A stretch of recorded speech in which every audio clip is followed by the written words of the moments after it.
Nous allons à la parcelle numéro 2. Comme vous voyez, je vous l'avais déjà montré.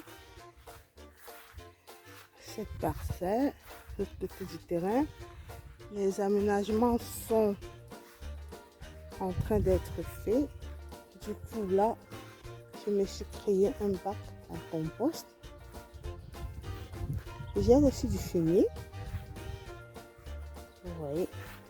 Merci à des amis qui me le donnent gratuitement. Et puis là, je commence la préparation des planches de culture pour la saison prochaine.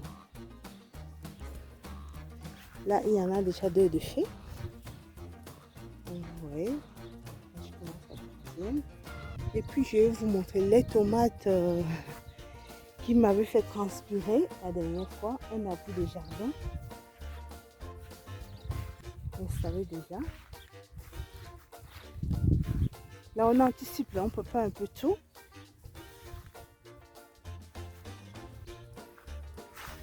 Et puis de ce côté-là, où il y a tous les bois, on va débarrasser, on fera un abri, on mettra les récupérateurs d'eau à cet endroit. Donc, on va voir nos chères tomates.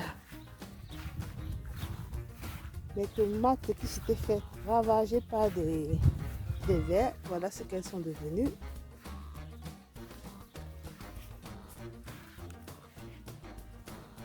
Il y a quand même du fruit. Je les avais répliqués quand même, je les avais coupés et puis j'ai tenté ma chance. Voilà, ça donne des gros fruits quand même. Il n'y a plus une abondance sur chaque pied, mais voilà, je pense que je pourrais avoir au moins 2 kilos de tomates là. Oui, ils sont pas petits. Hein.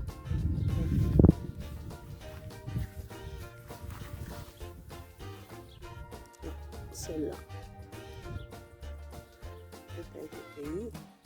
Voilà. Donc, je pense que je sais ce qui s'était passé avec les tomates. Ça, c'est le maïs à popcorn. Il évolue moins vite que le maïs doux. Vous voyez, parce que je l'avais déplacé. Parce qu'apparemment, il ne faut pas mettre le maïs à popcorn au même endroit que le maïs doux. Sinon, la récolte, on ne pourra pas réutiliser en fait les grains. Parce qu'ils se seront mélangés au moment de la colonisation. Donc voilà. J'espère aussi 1 ou 2 épis quand même. Et des ailes.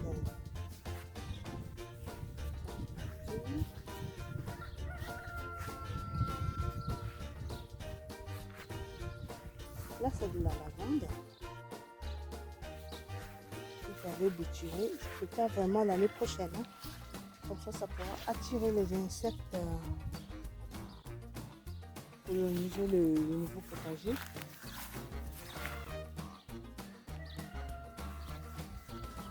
Donc on va voir que ça ressemble. La nouvelle parcelle de terrain.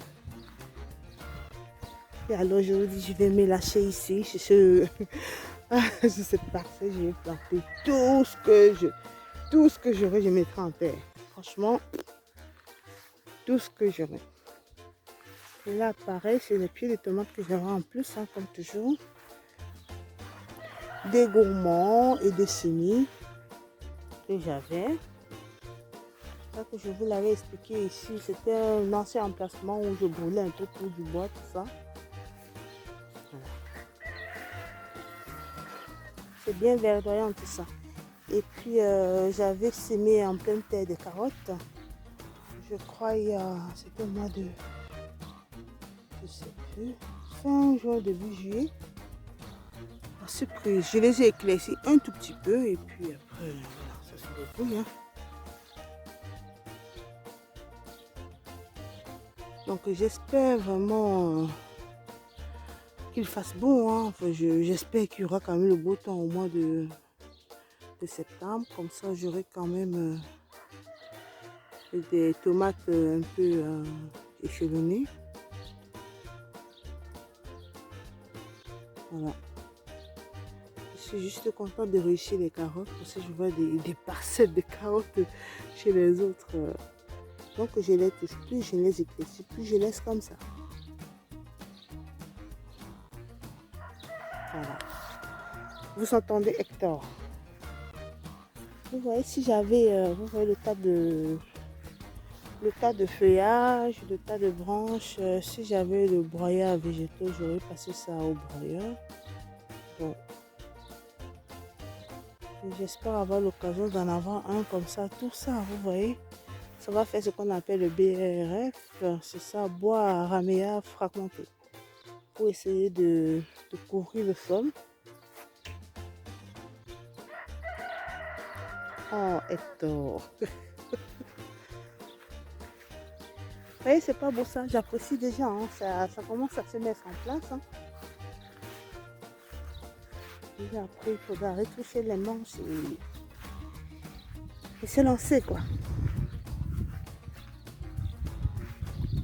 Là, mon compost uniquement d'herbe, de reste, voilà. Voilà, comment ça. C'est déjà en train d'être fait. Tente de gazon. Tous les déchets des cartons. Déchets alimentaires. Reste alimentaire, je vous l'ai dit. Donc, je disais déjà, je me suis un peu perdue. Je sais ce qui s'est passé avec les tomates là, qui avaient pourri. En fait, c'est parce que j'avais paillé avec la tonte du gazon. Et puis, au lieu de mettre superficiellement les couches là, j'en avais mis des paquets. Je pense que j'avais dû mettre au moins 5 cm. Du coup, ça a chauffé au pied des tomates. Et puis, ça a développé certains vers qui adorent ça, en fait, qui adorent ce milieu-là. Et c'est comme ça que ces vers-là, en fait, je les trouve un peu partout quand je tends l'herbe et que je lance en couche. Quand j'ouvre, il y en a. Donc, je pense que ces vers-là adorent les tomates, en fait. Donc, voilà, c'est ce qui s'est passé. Hein.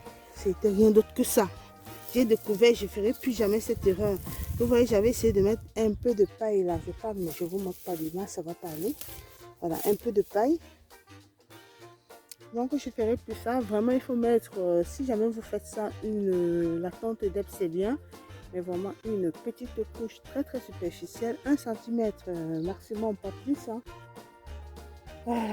Parce qu'après, ça pourrit. C'est ce qui s'est passé en fait.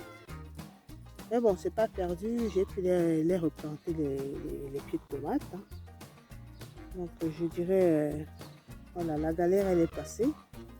Je n'entendais pas mieux. Hein. Si j'ai 2 ou 3 kilos de tomates ici, je serais satisfaite. J'espère vraiment, je vous ai montré les pieds de tomates bien malades. De toute façon, tout le monde a eu de la maladie. Voilà. Bon, c'est sur cette image que je termine la vidéo.